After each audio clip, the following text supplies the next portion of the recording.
는 본격적으로 컨퍼런스 1부의 문을 열어보도록 하겠습니다. 1부는 저출산 문제와 AI라는 주제로 진행될 예정입니다. 아주 유익한 강연과 또 토론이 준비되어 있는데요. 1부 시작은 고정재 차의료원 난임센터 총괄본부장님께서 기조연설을 맡아주시겠습니다. 주제는 생식의학 기반 저출산 대응 전략인데요. 본부장님을 무대 위로 모셔보겠습니다. 큰 박수 부탁드립니다.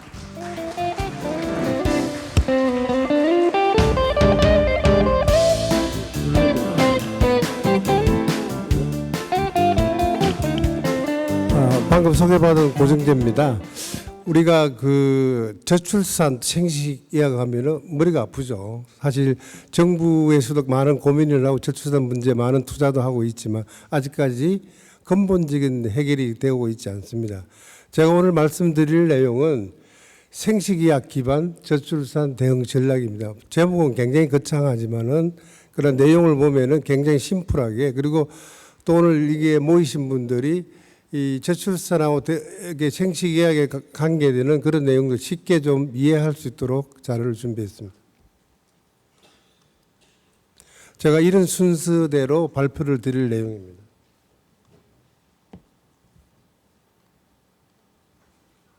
이게 안 됩니다.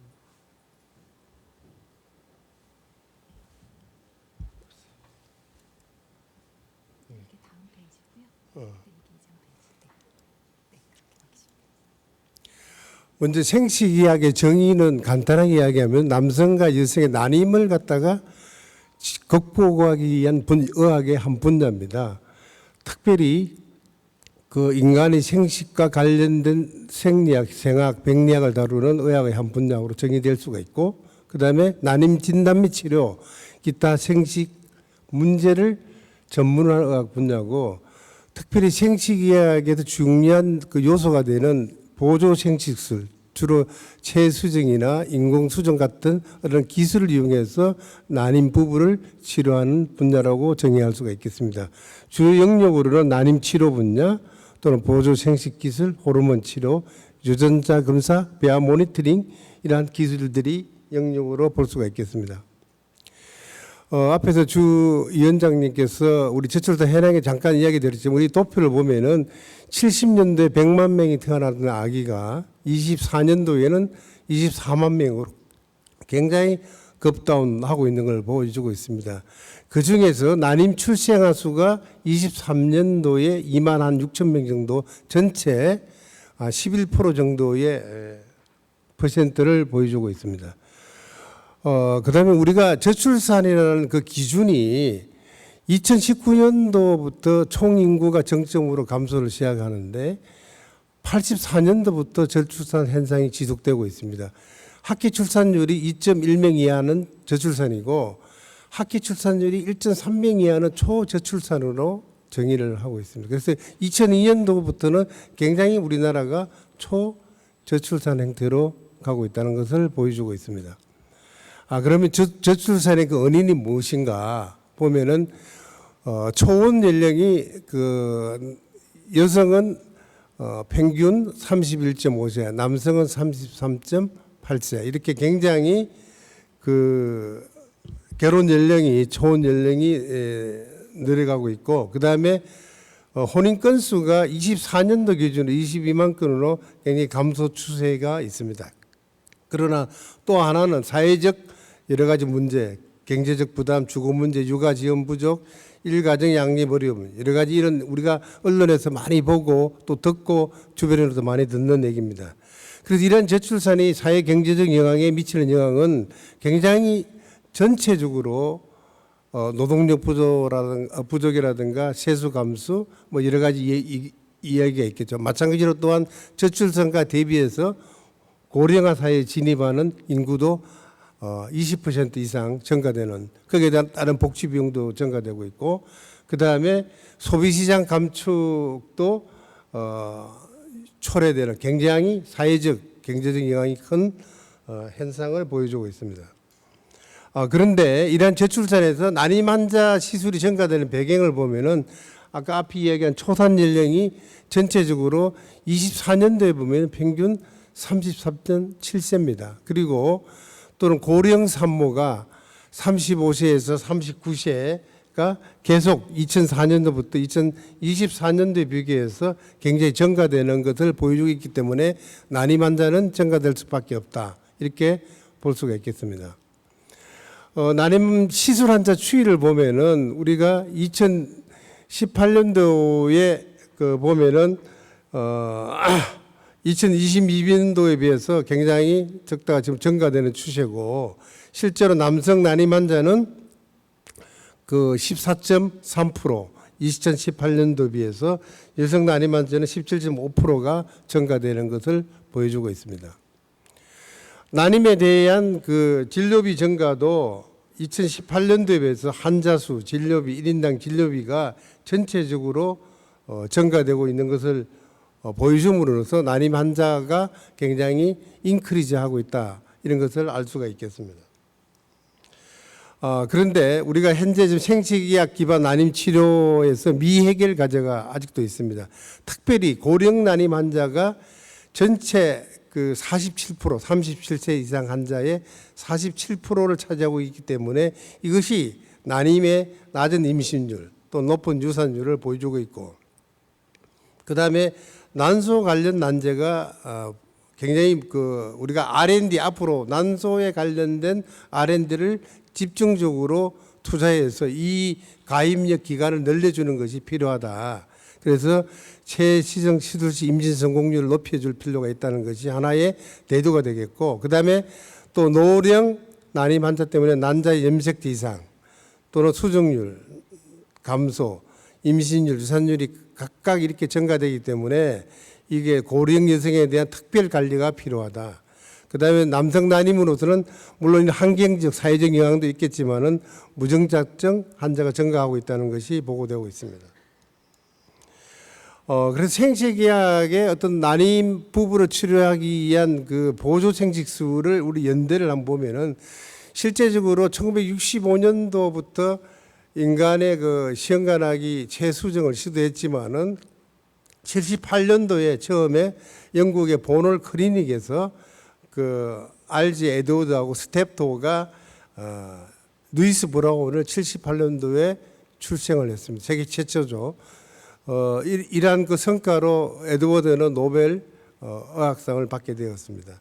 그 다음에 1984년도에 시험관하기 출생 호주에서 처음으로 시험관하기 동결배아가 출생을 했고, 우리나라에서는 서울대에서 처음 했지만 우리 민간병원으로서는 차병원이 86년도에 시험관하기를 처음 출산했습니다. 그 다음에 1988년도에 미성숙 폐기될 미성숙 난자에서 배양을 시켜서 세계 최초로 시험관하기를 출산을 했습니다. 그 다음에 또 시험관하기의 어떤 히스토리 중에 하나의 브레이크 스루가 될 수 있는 PGD, 착상전 유전자 검사. 이 검사가 1990년도에 처음 출산을 했고, 또 하나의 브레이크 스루가 우리가 정자 직접 주입술, 익시라고 그러죠. 정자 한 번에만 있어도 수정을 시킬 수 있고 임신을 성공시킬 수 있다. 이러한 것이 1992년도에 최초로 팔레모라는 연구자가 출산을 했고, 93년도에는 저희 병원의 동양 최초로 익시를 성공해서 출산을 했습니다.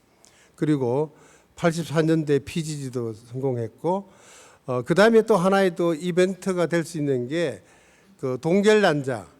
동결난자를 처음 난자를 가지고 성공한 게 97년도에 했고, 99년도에는 유리아 동결난자, 우리가 인간의 세포 중 난자가 가장 큰데, 제가 아까 잠깐 설명을 드렸지만은 난자에서 우리가 동결시키기 위해서는 탈수를 시켜야 되는데, 이런 탈수를 시키기 위해서는 가장 높은 농도의 항동해제가 필요합니다. 이런 항동해제를 여러 가지 믹스를 해서 이렇게 유리아를 만들면은 난자가 안전하게 동결할 수 있는, 오랫동안 보관할 수 있는 시스템이 됩니다. 그래서 이걸 저희들이 99년도에 성공을 했고, 그 다음에 2001년도에 유리아 동결을 난자를 통해서 또 배아에서 출산을 성공했습니다. 그 다음에 PGD, 그 다음에 난소 조직, 이러한 것이 또 됐고 2000년도부터 우리가 이제 AI 기법을 이용한 그 IBF 랩에서 이런 도입이 시작이 되었는데 그런 뒤에서 조금 말씀을 드리겠습니다. 타임랩스 뭐 이 시간차 우리가 계속 배아를 관찰하는 이런 시스템을 도입해서 실행을 하게 되었고 지금은 이제 AI 기법을 이용한 ART 시스템을 개발하고 있지만 아직까지나 현실에서 많이 사용되고 있지는 않습니다. 우리가 그 시험관하기의 하나의 그 과거, 현재, 미래의 어떤 변천사를 보면은 78년도에 루이스 브라운이 태어날 때는 처음에 그 환자 부부가 왔을 때 그 호르몬 자극을 가배라를 시키지 않고 뇌출을 자연 상태에서 난자를 채취하기 때문에 그 당시에는 주로 복강경으로 난자를 채취해서 환자한테 상당히 부담이 주는 그런 시술이었습니다. 그래서 그때는 이러한 환자에서 난자를 복강경으로 채취해서 체외에서 정제할 준비해서 수정을 해서 또 수정된 배아를 배양해서 자궁에 이식해서 최초로 임신이 되었고 현재는 여러 가지 기법들이 복합적으로 현재 시험관하기 시술이 되고 있습니다. 부부가 병원에 오면은 그 난소 가배라를 유지하죠. 가배를 유지하는 방법이 여러 가지 약제가 개발이 되어서 시술을 하게 되고 그 다음에 난자 채취도 지금은 복강경으로 하는 게 아니라 초음파 가이드를 그 질병을 통해서 하기 때문에 환자한테 부담을 줄이고 그 다음에 그 정자를 준비해서 그 수정을 시키는데 수정이 도우기에서 우리가 아까 정자 직접 주입법 익시라는 방법을 쓰는데 익시도 우리 정자의 형태를 확대해서 보는 그런 방법 또는 그 스핀들 방추사로 그죠 그 정자를 제부에 있는 어떤 사이트에 따라서 수정이 달라질 수 있고 데미지를 덜 쓸 수 있기 때문에 그런 여러 가지 픽시라든가 폴스코프 이런 방법을 사용하고 있습니다. 그 다음에 이런 수정이 되면은 엠브리오 배양을 하게 되는데 이러한 배양하는 방법이 여러 가지 시스템에서 배양을 하고 있습니다. 초기에는 주로 습식 그 휴미디티가 있는 습식 배양기를 사용했지만 지금은 드라이 뭐 엠브리오스코프라든가 또는 엠브리오 활성 수정단이 잘 배양되기 위해서 어떤 바이브레이터를 사용해서 하기도 합니다. 그래서 이러한 방법을 통해서 우리가 또 냉동을 하는 거는 아까 유리아 동결 비트리피케이션이 하나 유리아 동결을 하고 또는 이러한 그 수정된 배아를 우리가 착상된 유전자 검사 우리가 여러 가지 방법이 있는데 PGT, PGT-A 우리가 배수체, 2배수체, 뭐 3배수체 이렇게 유전자 검사를 하고 또는 뭐 M이라든가 유전자 이상이 있거나 또 염색체의 스트럭처럴 어떤 그런 것이 밖에 있는 그런 여러 가지 SR 같은 이런 검사를 해서 사실은 이제 그 사전에 검사해서 이식을 해서 임신을 유도하는 이런 방법들이 사용되고 있습니다. 그래서 앞으로 미래는 이러한 시험관하기 시술이 어떻게 되어야 임신율을 높일 수 있을까 이런 것을 한번 생각해 보면은 지금은 시험관하기 시술을 위한 AI 자동화, 표준화, 머신러닝 알고리즘을 개발해서 로봇공학을 좀 약간의 비효율적인 것을 우리가 머신러닝을 통해서 이런 걸 만들어서 시험관하기를 하게 된다고 볼 수 있겠습니다. 그래서 지금은 진단과 치료 개입 또는 그 호르몬 자극 또는 생식약 그 생식세포를 배양하거나 셀렉션할 때 또는 그 배양해하고 미세 조작을 할 때 그다음에 자궁에 착상하기 전에 엔도메트 자궁 내막의 어떤 수정단을 잘 받아들일 수 있는 그 수용성 자체 이런 것을 AI 기법으로 앞으로 다 개발이 될 거다. 실제로도 그렇게 되고 있고 그다음에 임신했을 때 앞으로 이 태아가 잘 태어날 수 있는가 이런 임신의 모니터링 이런 것까지도 굉장히 개발이 되고 있고 실제로 지금 적용되는 사례가 있습니다.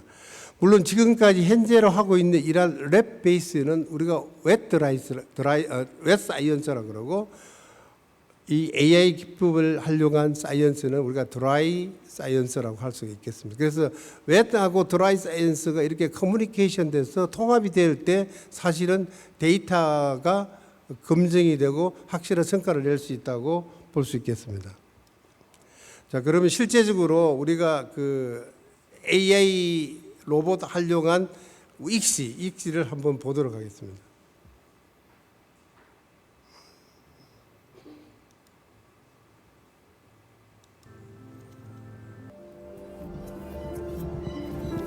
네, 이것은 그 미국의 그 한 회사가 잭 코엔이라는 분이 그 회사의 어떤 기술 고문을 맡아서 이 실제적으로 로봇으로 그 익시를 하는 그런 어떤 시술 과정을 지금 보여주고 있습니다.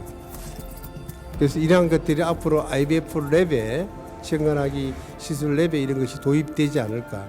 일부는 뭐 도입되고 있지만은 아직까지 완전한 그런 어떤 실증적 에비던스가 좀 부족하기 때문에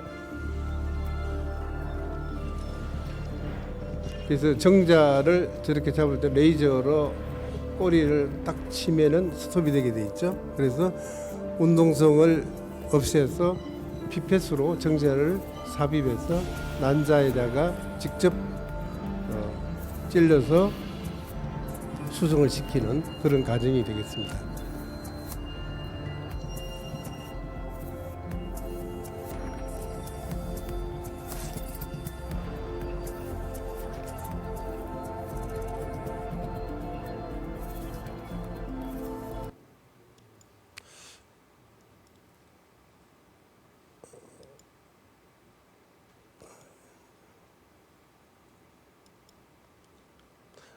이것은 앞으로 그 아마 이게 언제 나올지는 모르겠지만 우리가 레보노 칩처럼 배아 난자를 다 채취해서 이렇게 모으면은 안쪽에는 정자를 준비하는 이런 과정이 되겠고 그 다음에 이 난자를 우리가 난자는 난구 세포에 쌓여 있기 때문에 수정을 시키려면 난구 세포를 제거를 해야 됩니다. 그래서 난구 세포가 제거되어져서 이것이 어떤 그 미세 유체가 흐르는 플루이드에 이렇게 집으려면은 수정을 시킬 수 없는 난자는 밑으로 빠지고 수정을 시킬 수 있는 난자는 준비되어 있다가 정자가 준비되면은 자동으로 수정을 시켜서 배양까지 한꺼번에 할 수 있는 이런 레버노 칩 스케일의 이런 시스템이 앞으로 도입되지 않겠냐 그렇게 보고 있습니다. 그 다음에 이거는 인공지능 타임리스를 활용한 배아 선별법인데 이거는 저희 병원의 데이터입니다. 똑같은 난자 9개를 수정시켜서 이 배발생을 체크했을 때 사실은 이 난자의 어떤 캐릭터 따라서 발생 속도가 다릅니다. 그래서 이걸 앞으로 어떤 것이 착상이 잘 될까 또는 이것이 어떤 것이 생존율이 높을까 이런 것을 예측할 수 있는 그런 시스템이라고 볼 수 있겠습니다. 그래서 이러한 것이 앞으로 IVF 랩에 전면적으로 도입이 될 필요가 있겠다 하는 것이 있겠습니다. 그래서 우리나라 지금 난임 치료 시술을 아까 뭐 부위원장께서 말씀해 주셨지만은 주로 시술하는 ART 테크닉이 인공수정하고 시행간하기 시술입니다. 2024년도 추정으로 시행간하기는 한 17만 건, 인공수정은 3만 3천 건, 그다음 20만 건 정도를 볼 수 있고, 그 다음에 임신 성공률 잠깐 보면은 심평원에 나온 자료를 우리가 처음에 시행간하기 시술을 했을 때 그 사이클에서 이게 그 사이클에서 배아 신선한 프레시한 것을 이식했을 때는 30.2%고 동결배아 이식했을 때는 42%입니다. 그래서 토탈 약 37% 임신율을 보여주고 있고 여기 보면은 신선배아나 동결배아나 다 나이가 증가되면은 임신율이 급격하게 감소되는 걸 볼 수 있습니다. 특별히 45세 이상은 거의 4.5%, 동결 수정란 이식에서도 9.4%로서 굉장히 임신율이 떨어진다. 이것은 결국은 노령 난임 환자를 앞으로 어떻게 치유하는데 해결해야 될 키를 쥐고 있다는 것입니다. 그래서 제가 하나 이렇게 비교를 해봤는데 국내 전체가 36.9%고 시병원이 뭐 51.6%, 54.7%인데 이 임신율 차이가 똑같은 조건에서 비교했을 때도 약 한 17% 정도 차이 난다는 거죠. 그래서 성공률 10%만 높여도 1년에 10,000명 이상의 아기를 더 태어나게 할 수 있다. 이런 단순한 가정 논리를 생각해 볼 수 있겠습니다. 이러한 것은 의료보험 재정의 700억 정도의 1인당 1회 수술비가 이게 700만 원은 실제로 700만 원은 아니고 약 450만 원에서 500만 원 되는데 우리가 환자가 이런 시술을 받기 위해서 오는 여러 가지 사회 간접 비용까지 포함하면 한 700만 원 정도 되지 않을까. 그래서 이러한 것을 전략할 수 있다. 볼 수 있고. 그 다음에 제가 가장 이게 중요하게 느끼는 거는 시행관하기 시술에서 여러 가지 우리가 그 연구실에서 진행되는 과정들이 임상배아 연구원의 역할이 굉장히 중요합니다. 그래서 최수중 임신 성공률의 60 내지 70%가 임상배아 연구원의 어떤 퀄리티에 따라서 성공을 판가름할 수 있는데 여기에 대한 집중 양성이 필요하다. 저희 그 우리나라의 전국에 한 200여 개의 배아 생성기가 소위 말하면 난임센터로 200군데가 있는데 실제적으로 그 중에는 약 150군데가 이런 그 뭐 인공수정이나 또는 간단하게 또 시험관하기 시술하는 기관이 있습니다. 그래서 한 700명 정도, 한 800명 정도의 난임 배아 임상 연구원들이 있는데 이 연구원들의 퀄리티를 높이면은 전체 우리나라 임신율이 높아질 수가 있다는 그런 가정하에서 전문 인력 양성이 필요하다는 것을 얘기했습니다. 그래서 이러한 전문 인력 양성은 우리 난임 트레이닝 센터에서 반드시 이것을 거쳐가야 됩니다. 지금은 우리가 그 난임 센터에서 연구원을 구하기가 쉽지가 않습니다. 그리고 전공 연구원을 구했다 하더라도 전혀 경험이 없기 때문에 이러한 난임 트레이닝 센터를 기반으로 해서 우리가 인재 양성을 구축을 해야만이 결국은 임신을 높일 수 있고 또한 이게 과연 전문직이기 때문에 우리가 국내에 해외에도 우리가 인력을 파견할 수 있는 그런 여건이 될 수가 있겠습니다. 이거는 저희 그 트레이닝 센터를 잠깐 소개하는 걸 보여드리겠습니다. 2024년 10월 차 여성의학연구소는 난임연구원의 전문성을 높이고 전 세계 난임 치료의 수준을 향상시키기 위해 미래형 연구단지 차 바이오 컴플렉스의 글로벌 난임 트레이닝 센터를 설립했습니다.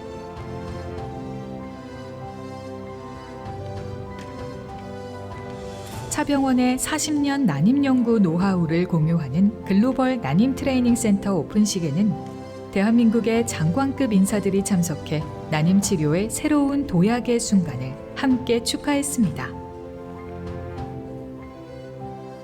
글로벌 난임 트레이닝 센터는 20년 이상의 실무 경험을 갖춘 전문 강사진이 기본 이론부터 최첨단 장비 조작법, 익시, PGT 바이옵시 등 글로벌 난임 기술을 개인 숙련도에 맞춰 체계적으로 교육합니다. 모든 교육은 차병원 난임연구실과 동일한 환경의 배양 실습실에서 실습 중심으로 진행되기 때문에 교육생들은 최신 난임 기술을 효과적으로 습득하고 실력을 빠르게 향상시킬 수 있습니다. 난임 치료 및 배아 연구 분야의 차세대 전문가 양성이 목표인 글로벌 난임 트레이닝 센터에서는 다음과 같은 4개의 전문 교육 프로그램을 운영합니다. 첫 번째 프로그램은 입문자를 위한 과정으로 생식 해부학과 배아학개론을 학습하며 난임 치료의 핵심 개념을 익힙니다. 또한 정액 검사 및 정자 처리 실습이 진행되며 난임 연구실 내 환자 안전을 위한 이-위트니싱 시스템과 품질 관리 교육도 이루어집니다. 동결융해 프로그램에서는 생식의학 및 세포보존 분야의 최신 기술을 바탕으로 동결융해의 원리 및 기법을 학습하고 실무에 즉시 적용할 수 있도록 집중 교육이 이루어집니다. 세포질내 정자주입술 프로그램은 익시의 기본 원리와 미세 조작 시스템 구성을 배우고 마우스 난자와 소 정자를 이용한 실습을 통해 숙련도를 높이는 과정입니다. PGT 프로그램에서는 배아의 배반포 세포 채취 및 PGT 샘플 준비 기술을 집중적으로 익히고 미세 조작기를 활용한 정밀 실습을 통해 고난도 기술과 절차를 체계적으로 습득할 수 있습니다. 교육생들은 교육기간 동안 차 바이오 컴플렉스 내 다양한 시설을 자유롭게 이용할 수 있으며 세계적인 수준의 차 여성의학연구소 난임의학연구실 탐방의 기회도 갖게 됩니다.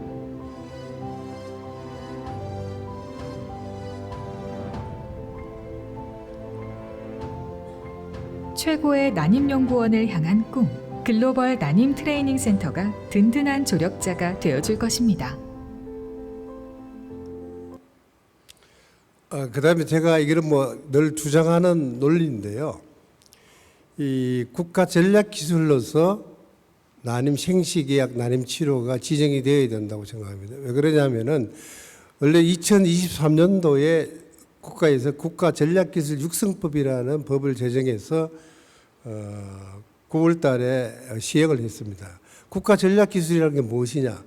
외교 안보 측면의 전략적 중요성이 인정되고 국민 경제 및 연간 산업에 미치는 영향이 크며 신기술, 신산업 창출 등 미래 혁신의 기반이 되는 기술로서 가기부 장관과 중앙행정 기관의 장이 협의한 후 각 기술 자문회의 심의를 거치며 선정된 기술을 이야기합니다.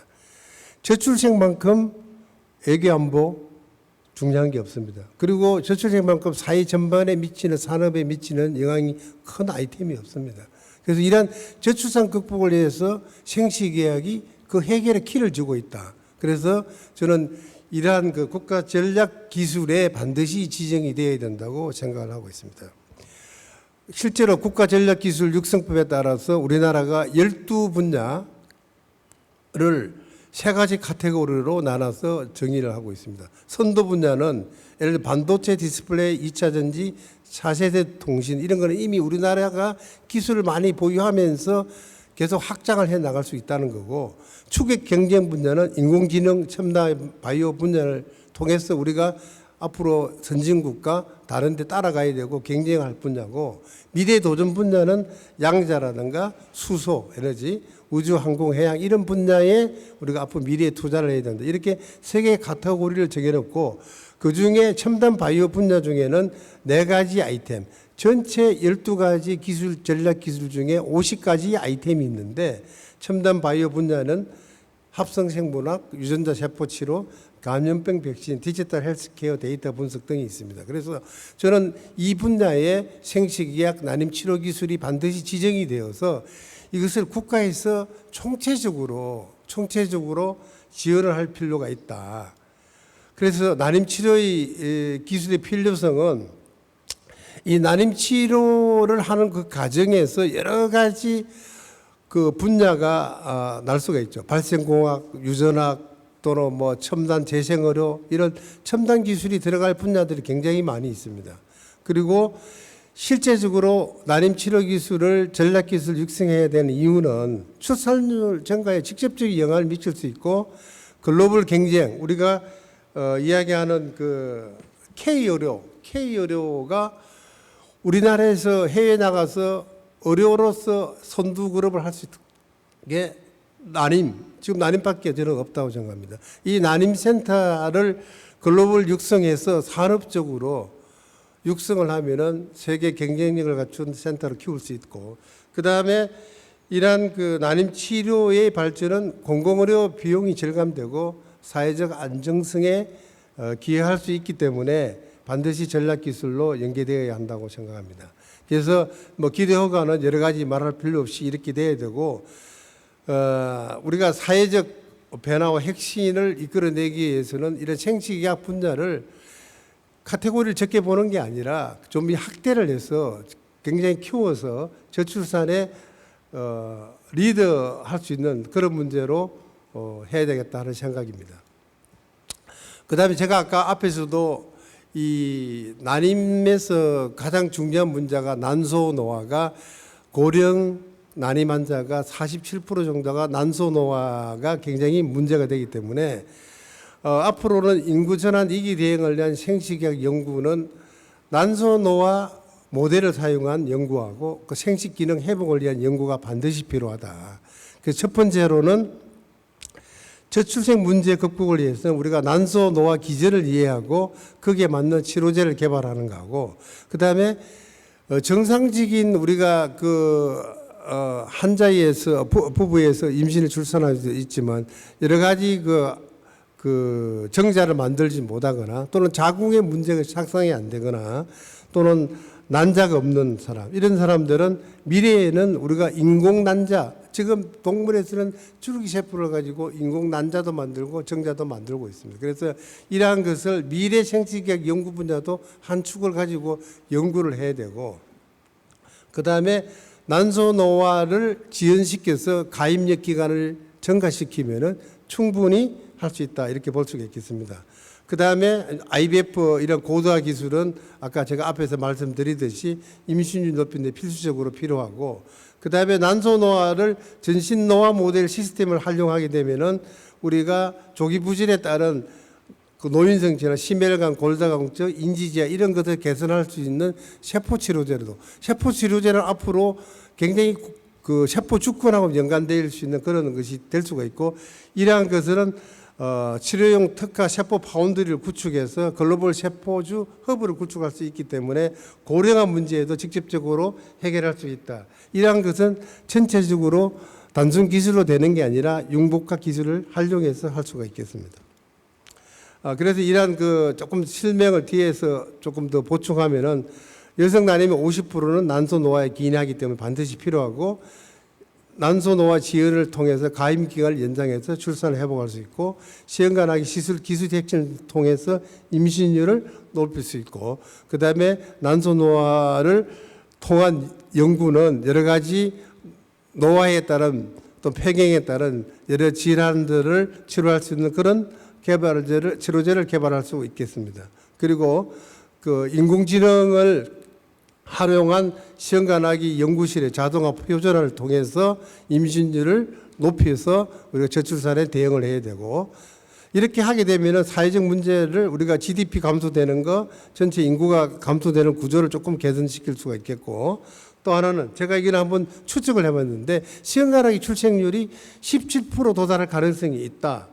그러면은 왜 70%냐? 시험관하기 임신 성공률을 높일 수 있고 난소노화를 지연시키면은 17% 정도의 시험관하기가 출생되면은 연간 한 4만 2천 명 정도의 시험관하기 출생률이 될 수 있습니다. 그래서 이게 10년 동안 이렇게 보면은 우리가 생산 인구 감소 완화와 약 38.5조의 경제 효과를 개척할 수가 있고, 그 다음에 또 난소 항노화 극복에 따른 그 연간 진료비를 한 10년 동안 한 1.15조를 감소할 거로 생각될 수가 있겠습니다.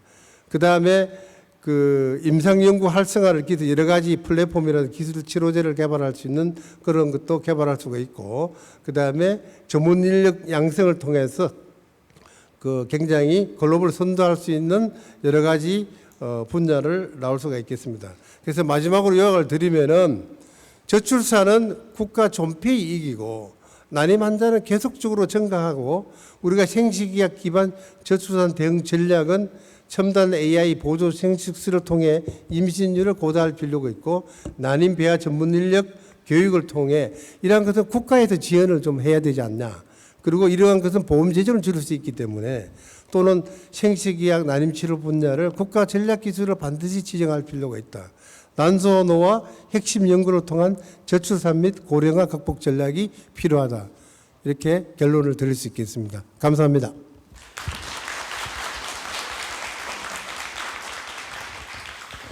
네, 감사합니다. 고정재 본부장님께서는 생식의학 기반 저출산 대응 전략에 대해서 유익한 강연 진행해 주셨습니다. 다시 한번 감사합니다. 네, 이어서 두 번째 세션 안내드리겠습니다. 두 번째 세션은 이지혜 서울교육대학교 교수님께서 준비하셨는데요. 주제는 저출산 대응, 교육정책 기반 초등교육의 역할과 AI 활용이라는 주제로 강연 준비하셨습니다. 교수님을 모셔보겠습니다. 박수 부탁드립니다. 네, 안녕하십니까. 저출산 대응 정책 기반 교육의 역할과 AI 활용에 대해서 발표를 맡은 서울교육대학교 사회과교육과 이지혜 교수입니다. 이렇게 의료계와 AI 전문가들이 모인 자리에 교육대학 교수인 저를 왜 부르셨을까 굉장히 많이 생각을 해봤습니다. 이제 저출산의 문제는 단순한 인구 감소 현상을 넘어서 국가의 이런 교육 현장과 국가 미래에 영향을 주는 사회적인 변화입니다. 앞서서 고 교수님께서는 국가 존폐의 위기라고도 말씀하셨는데요. 이런 위기 상황에서 교육에서는 과연 어떻게 AI를 활용해서 대응할 수 있을지 한번 생각해 보는 것도 의미 있는 시간이 될 수 있을 거라 믿습니다. 이미 AI는 굉장히 다양한 분야에서 혁신을 이루고 있습니다. 교육 분야에서도 마찬가지죠. 그래서 AI를 통해서 학생 수 감소라든가 교육 간의 격차 해소, 그리고 교원의 업무 감소에도 AI가 굉장히 많은 긍정적인 영향을 줄 것이다 라는 기대감이 높아지고 있습니다.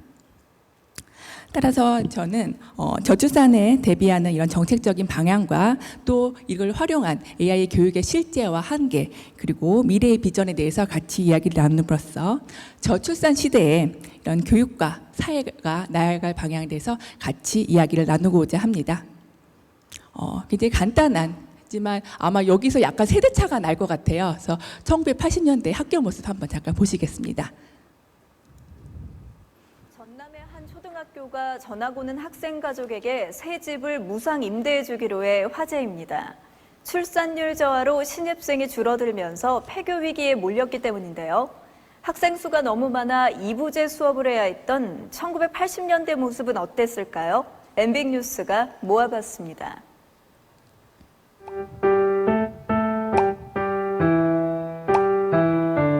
이제 학교를 전화 가면 집도 줍니다.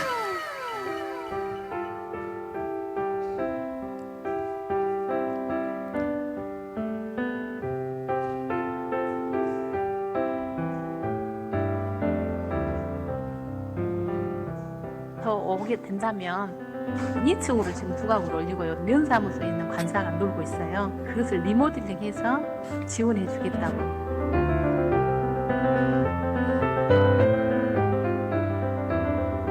폐교되는 학교들도 점차 늘어나고 있죠.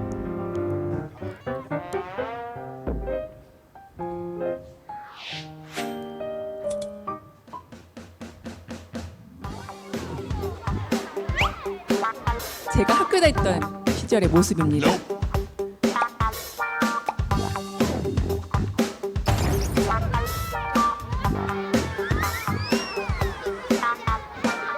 열두 시에 수업이 끝나는 오전반과 1시 20분에 수업이 시작되는 오후반 어린이 4천여 명이 이 교문을 통해서 교대를 하고 있습니다. 1개 사단 규모에 가까운 숫자입니다. 한 개 사단이죠, 학교가. 네.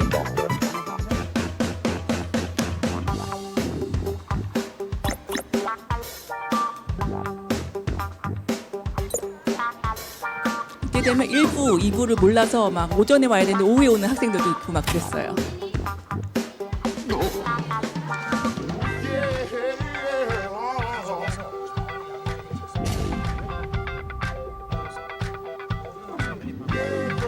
구간 순시를 전혀 못해가지고 뒤에 아이들을 봐줄 수가 없어요. 그리고 개인 지도는 생각도 못하고요.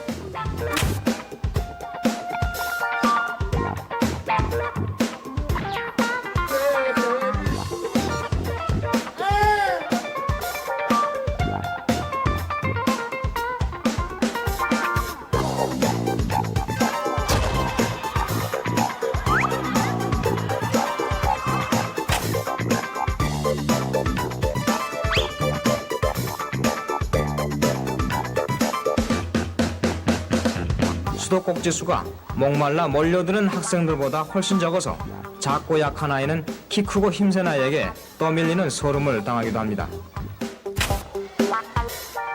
재래식 변소 1개를 86명이 사용해야 하므로 쉬는 시간마다 변소 앞은 장사진을 이루며 밖에서 문을 마구 두드려대는 소리에 이 학생들 가운데는 변소 공포증까지 가지고 있는 아이들이 많습니다.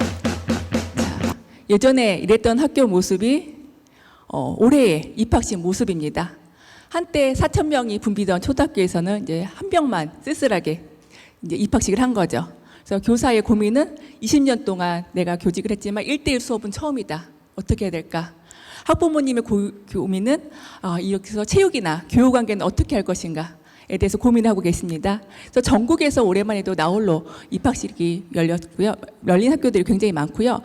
심지어 나홀로가 아니라 신입생 0명인 초등학교도 180여 곳에 이루어지고 있습니다. 그래서 이제 뉴스의 헤드라인을 보시면 학교가 사라진다, 학생이 사라진다, 이런 경고성, 이런 뉴스들을 많이 볼 수가 있습니다. 그래서 서울에서 초등학교 중에 10개 중에 한 개는 작은 학교라고 했는데요. 서울에서 보고 있는 이제 작은 학교의 기준은 전교생이 240명 이하인 학교를 작은 학교로 보고 있습니다. 그래서 지금 이제 10% 정도인데 2027년이 되면 14% 정도로 늘을 것으로 예상을 하고 있습니다. 그래서 학교마다 각각의 이제 궁예지책을 내리고 있죠. 사진 보시면 폐교 위기 학교 이제 80대 신입생이 탈렸다라는 건데요. 경북 지역 같은 경우는 매해 신입생이 0명인 학교가 가장 많은 지역입니다. 그래서 학생 수가 15명 이하가 되면 이제 분교나 폐교 대상이 됩니다. 그래서 경북교육청에서는 2022년에 규정을 신설했는데요. 어떤 규정인가 하면 학교장이 허가를 하면 나이에 제한 없이 초등학교에 들어갈 수 있다. 라는 이제 규정을 신설한 거죠. 그래서 이 학교가 이제 폐교가 되게 되니까 이장님들께서 경로당을 찾아다니셨어요. 경로당을 찾아다니면서 초등학교 졸업장을 딸 수 있는 기회다. 오십시오. 해서 50분을 모집을 했습니다. 근데 어떻게 면접을 받는지 모르겠어요. 그래서 면접을 통해서 15분의 신입생을 모았다고 합니다. 그래서 이분들이 스쿨버스를 타고 학교에 내리면 가장 먼저 하는 일은 어떤 일을 할까요? 스쿨버스에서 내려서 스쿨버스에서 내려서 학교에 들어가기 전에 가장 먼저 하시는 일들은 혈압을 재고 학교에 들어가십니다. 그래서 여기 이제 1학년 교실의 모습인데요. 이제 반장은 이제 80세 할아버지고 최고령자는 이제 89세 할머니. 그래서 평균 연령이 79세입니다. 그래서 이런 식으로 이렇게 이제 이게 첫 번째 학교가 아니에요. 울진에 이런 학교가 이미 있습니다. 그리고 옆에 또 기사를 보시면 학생을 유치하려고 학교가 내건 혜택들인데요. 뭐 집도 져준다는데 뭐 입학금 300만 원은 조금 약소해 보이기도 하죠. 그래서 이제 뭐 학생들 대상으로 원어민 화상 교육을 시켜주고 학생들에게 인라인 스케이트를 주고 방과 후에 전교생에게 승마 교육을 시켜주겠다. 이런 유인책들로 학생들을 모집하고 있습니다. 그래서 이런 저출산과 관련해서 여러 가지 국가 정책들이 나오고 있죠. 그래서 출산 전후 90일의 이런 휴가와 급여를 주는 것들, 그리고 유산 및 사산한 임신 근로자에게 최대 90일간의 이런 휴가를 주는 것들, 그리고 배우자가 출산했을 경우에 20일의 이런 휴가와 급여, 그리고 만 8세나 초등학교 2학년 이하일 경우에는 남녀 근로자 모두 1년 6개월간의 이제 육아휴직 및 급여를 받을 수가 있는데 작년까지는 이제 150만 원이었는데 이게 250만 원으로 이제 상향이 됐죠. 그리고 초등학교 6학년이거나 만 12세 미만일 경우에는 이제 근로 시간을 단축하고 이에 따른 급여를 받을 수 있고 가족을 돌보기 위해서 무급으로 휴직을 할 수 있다든가 가족 돌봄을 위한 휴가를 낼 수 있고 아까 말씀해 주셨듯이 이런 난임 치료를 위한 휴가 및 급여, 그리고 고용보험 미적용으로 인해서 이런 출산 전후에서 휴가 및 급여를 받지 못하는 이런 여성 근로자들에 대해서 고용보험 미보험자 출산급여 정책 등을 하고 있습니다. 그리고 이제 근로시간 단축인데요. 임신기 근로시간 단축을 해서 임신 12주 이내 또는 32주 이후의 근로자들은 1일 이 시간 내에 근로시간의 단축을 하고 있고요. 그리고 육아기 근로시간 단축은 아까 말씀드린 것처럼 초등학교 6학년 이하 만 12세 이하의 이제 아이를 기를 경우에는 2시간의 근로시간을 단축하고 있습니다. 그리고 여성 근로자가 임산부 정기 검진을 필요한 시간을 청구했을 때 사업주가 이를 근거로 임금을 삭감하지 않아야 되는 이런 태아 검진 시간 허용도 있고요. 시간의 근로 금지도 있습니다. 그래서 우리가 1일 2시간 그리고 일주일에 6시간 그다음에 1년에 150시간을 초과하는 시간의 근로를 금지하고 있습니다. 여러분들 혹시 근로기준법에서 임산부를 어떻게 정의하고 있는지 아시나요? 임산부.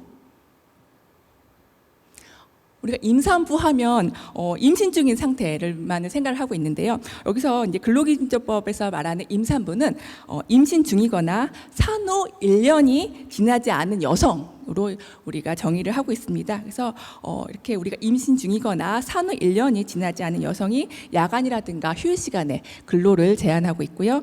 그리고 이제 생후 1년 미만의 이런 유아를 가진 여성 근로자가 1일 2회 그리고 30분씩 유급을 허용하는 이런 수유시간 허용을 하고 있습니다.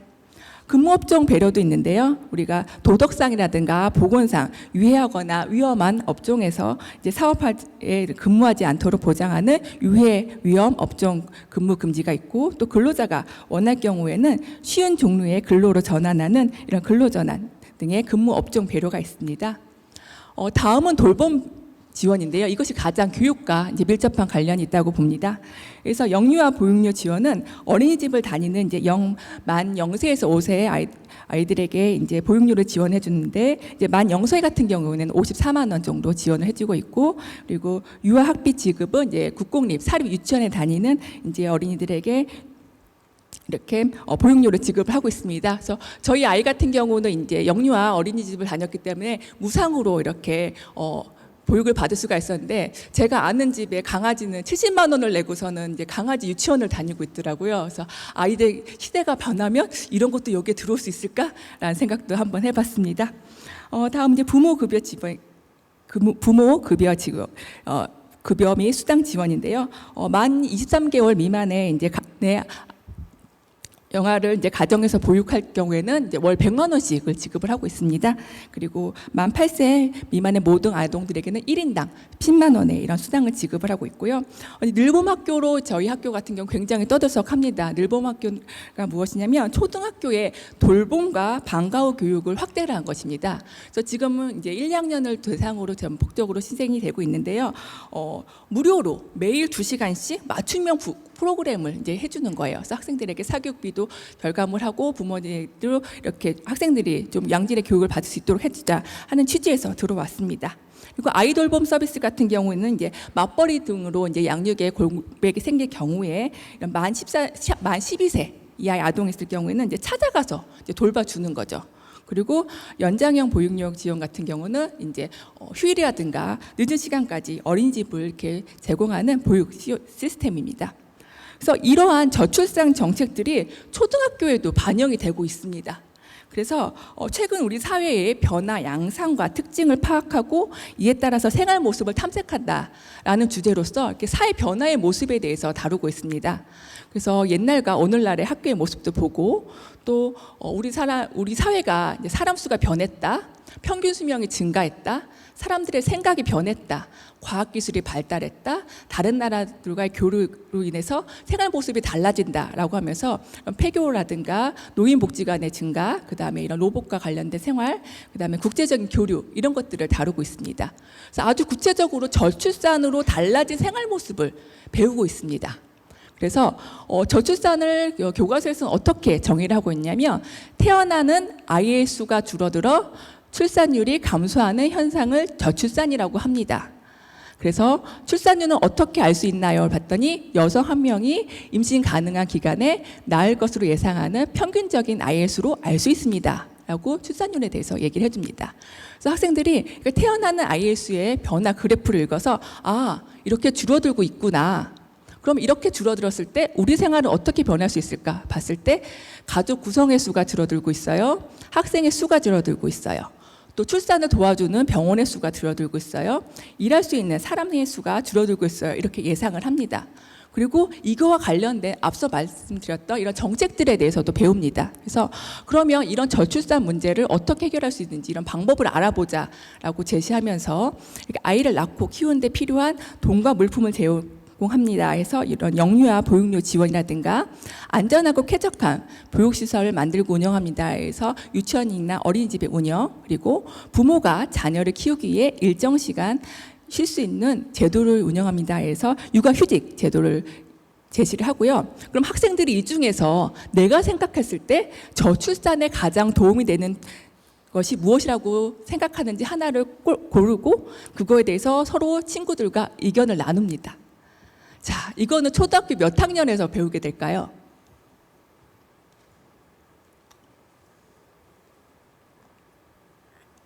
학생들이 저출산을 위해서 고민을 합니다. 그리고 어떻게 하면 우리가 이것을 좀 극복할 수 있을까를 3학년 2학기 때 다루고 있습니다. 그래서 3학년 2학기에서 이제 처음 다루기 시작하고요. 중학교 사회, 고등학교 사회문화 이런 데서 지속적으로 저출산과 고령화 문제에 대해서 다루고 있습니다.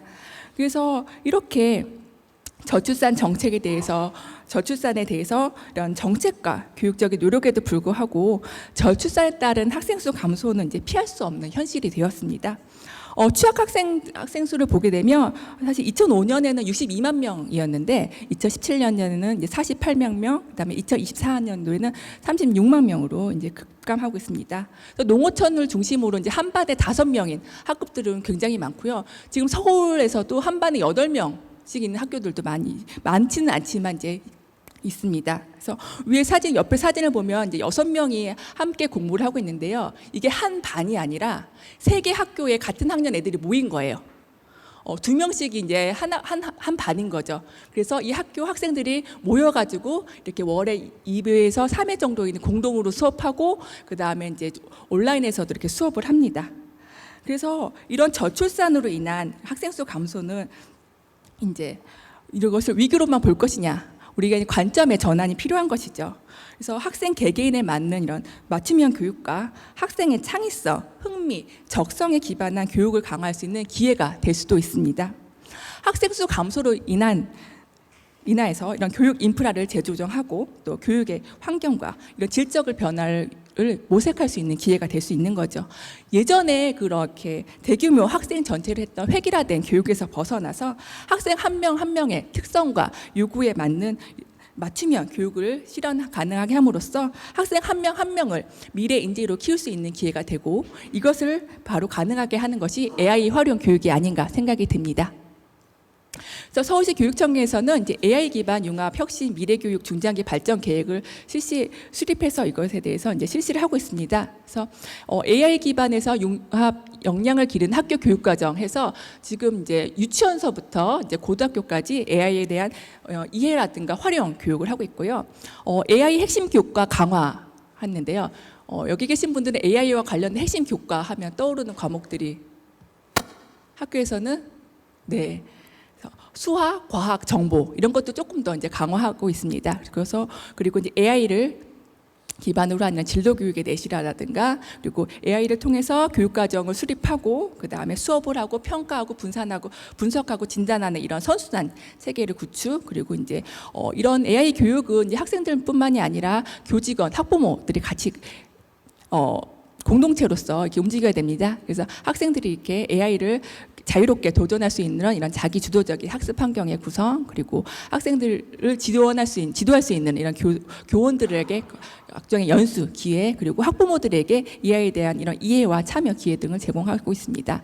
그래서 학생 개별 데이터를 기반으로 한 학생 개별 맞춤형 교육이라든가 그리고 아이들의 이런 AI 윤리와 AI 디지털 리터러시 교육의 강화 그리고 학습 부진을 조기에 진단을 함으로써 이런 기초학력을 보장을 하고 우리가 여기서는 취약계층 AI를 통해서 취약계층의 이런 맞춤형 책임 교육을 한다 봤을 때 다문화라든가 탈부 그리고 장애 저소득 학생들에게 이런 맞춤형 교육을 할 수 있다라고 보고 있습니다. 그래서 AI를 통해서 이런 교육 환경을 혁신해서 이런 통합 지원과 그리고 뭐 AI를 통한 안전사고라든가 이런 것들을 미연에 방지를 하고 이런 것들을 이제 확산시키자라는 것으로 해서 크게 5가지의 이런 핵심을 제시하고 있습니다. 그래서 첫 번째는 학습자 중심 환경인데요.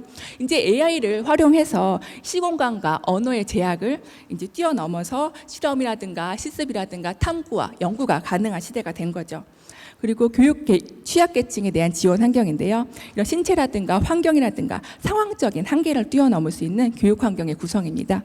그리고 민간과 협동해서 교육 전문가와 이런 우수 민간 기업들이 이런 AI와 관련된 학습 프로그램을 구축을 하고 AI 기반된 이런 선진 모델을 개발해서 이제 세계와 교류를 하고 그리고 이제 교사 같은 경우는 굉장히 과중한 업무들이 있는데 이런 종합교육 업무 시스템 같은 것들을 AI를 통해서 활용함으로써 이런 업무의 효율화를 가능하게 하고 또 AI를 통해서 이제 뭐 학교 폭력이라든가 뭐 외부인의 감지 이런 것들도 할 수 있다라고 보고 있습니다.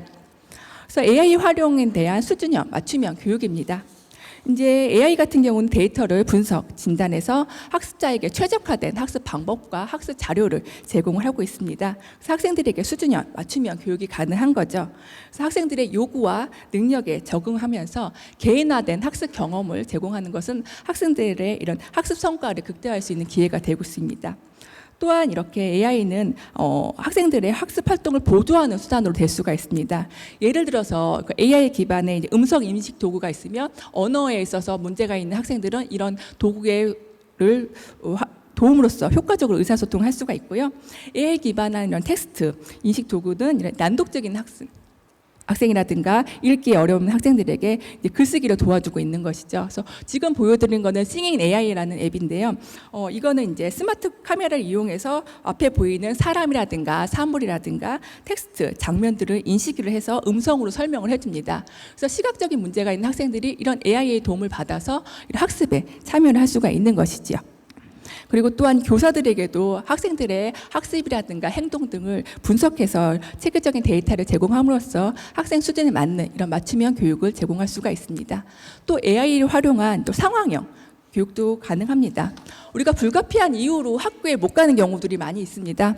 그래서 가정이나 병원에서 있기 때문에 이게 수업에 참여할 수 없는 경우에도 이런 AI를 활용해서 이렇게 학업에 중단 없이 지속적으로 교육을 가능하게 함으로써 이런 기초학력을 보장하고 교육의 격차를 해소할 수가 있습니다. 여기 같은 경우는 제가 아파서 학교에 못 가면 저 대신에 로봇을 학교에 보내면 됩니다. 그럼 이 로봇이 이제 저 대신 수업을 해주고 저는 이렇게 집에서 얘가 전송해 주는 것을 받아볼 수가 있는 거죠. 그래서 원격지에 있는 사용자가 이제 로봇을 통해서 실제 공간에 존재를 하는 거죠. 그래서 같이 이동도 하고 관찰도 하고 이렇게 소통을 할 수가 있습니다. 그래서 물리적으로 학교에 출석하기 어려운 학생들에게 원격적으로 수업에 참여하고 또 여러 학생들과 이렇게 상호 소통할 수 있는 도록 지원을 해주고 있습니다. 그래서 이런 것들이 이제 도입되고 있고 우리나라에서도 우리가 굳이 외국에 가지 않아도 이렇게 상황형 실시간으로 이런 교육을 할 수 있도록 박물관이라든가 과학관 이런 데서 상황형 교육을 하고 있습니다. 그리고 AI를 활용해서 또 우리가 개별화 교육인데요. 이거는 AI가 학생들의 중퇴율을 방지한다는 ODSC 기사입니다. 사실상 학생들의 중퇴는 한 가지 요인으로만 작용하지 않습니다. 그래서 학생들이 우울증을 겪고 있다든가 대인관계에 어려움이 있다든가 학업에 문제가 있다든가 이런 것들을 조기에 진단해서 학생들에게 이런 위험 신호를 감지해서 이런 것에 대한 대처 방안을 제시를 해줄 수 있습니다. 그리고 여러 가지 AI 기반을 통해서 이렇게 교류를 할 수도 있고요. 그래서 이거 같은 경우는 이제 싱가포르에서 AI를 통해서 학생들과 교류하겠다라는 프로그램들이고요.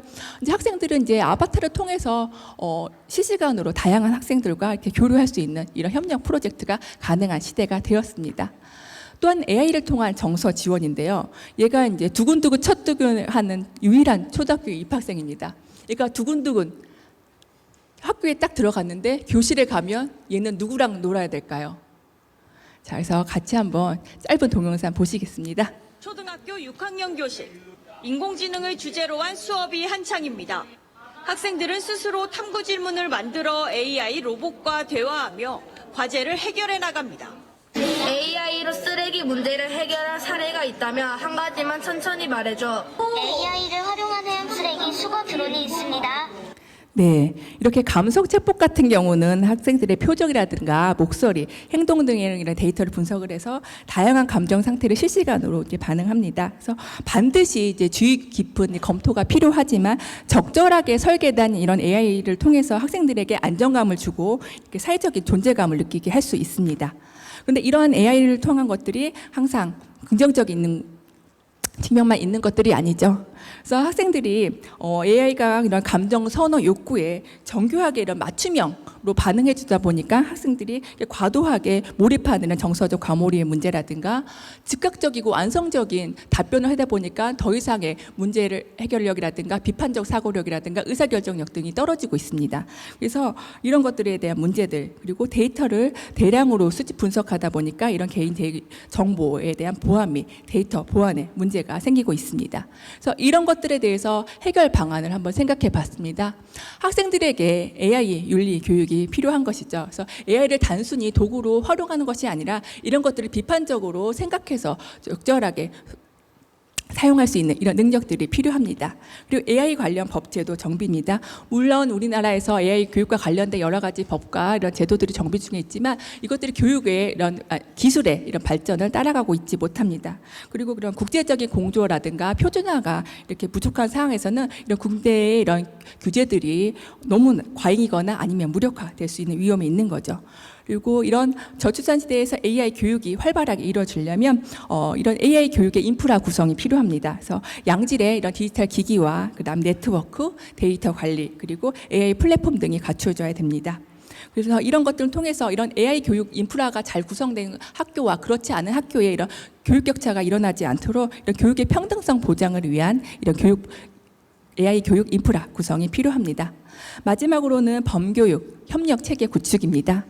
교육계에서는 학생 한 명의 이런 다양성과 잠재력을 존중해서 AI를 활용한 맞춤형, 포용성 있는 교육을 하기 위한 이런 교육적인 전문 지원이 필요합니다. 또한 여기 계신 AI 업계에서는 학생들에게 안전과 그리고 유익한 AI 환경을 제공함으로써 학생들이 AI를 단순한 기술을 넘어서 교육의 본질적인 가치를 추구할 수 있는 이런 AI 교육 프로그램들이 필요하다고 봅니다. 또 여기 계신 많은 의료계 전문가들께서는 학생들의 이런 건전한 성장과 복지를 최우선으로 해서 이런 여러 가지 조언과 협력을 해주실 것을 부탁드립니다. AI가 학생들의 이런 발달 단계와 심리적인 그리고 신체적인 특성을 충분히 이렇게 반영할 수 있도록 의료 전문가들의 이런 지식과 경험이 AI 교육에 적극 활용돼야 된다고 봅니다. 이렇게 이 자리에 모여주신 이렇게 AI 그리고 의료계 전문가 여러분께서 힘을 합쳐 주신다면 저출산 시대에 이렇게 어느 아이도 소외되지 않고 AI와 함께 모든 아이들이 더 맑은 세상으로 밝은 미래를 실천할 수 있도록 봅니다. 네, 이상으로 발표를 마치도록 하겠습니다. 감사합니다. 네, 감사합니다. 이지일 교수님께서는 저출산 문제 대응에 있어서 교육 정책을 기반으로 한 초등교육의 역할이 얼마나 중요한지 또 어떻게 AI를 활용할지에 대해서 말씀을 해주셨습니다. 다시 한번 감사합니다. 네, AWC 2025 인서울 어느덧 일부 마지막을 향해 달려가고 있습니다. 고정재 청갈 본부장님의 기조 연설에 이어서 이지혜 교수님의 강연까지 이렇게 들어봤는데요. 네, 일부의 마지막은 패널 토론 세션이 준비되어 있습니다. 본격적인 토론으로 넘어가기 전 잠시 장내 정리를 위해 5분 정도 저희 휴식 시간 가지고 다시 재개하도록 하겠습니다. 저희 지금 11시 30분인데요. 11시 35분에 바로 세션 들어가겠습니다.